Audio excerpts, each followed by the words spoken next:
Just sort of a question about Jordan, because even though there's some sort of unrest directed at the king as of late, it sort of seems like that it's definitely one of the most stable and also sort of progressive countries in the region, and if that's a fair assessment, and just sort of wondering if there's any realistic chance of that, of there being able to be good influence on the other countries surrounding it coming from Jordan just because of their position. They have, the rest of the region kind of ignores Jordan.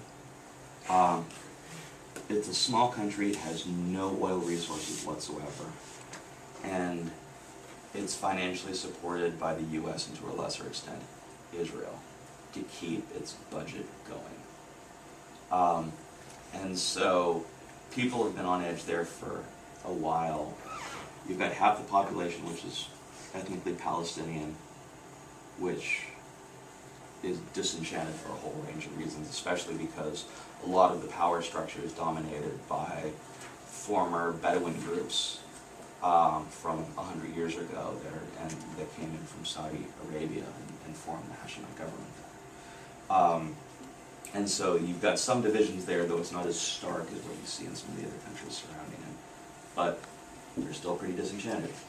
A lot of people have wanted the king to come out and admit publicly that he hasn't been the best steward of things in a number of areas, including allowing cronies to do these land grabs for pennies on the dollar and getting rich off of it.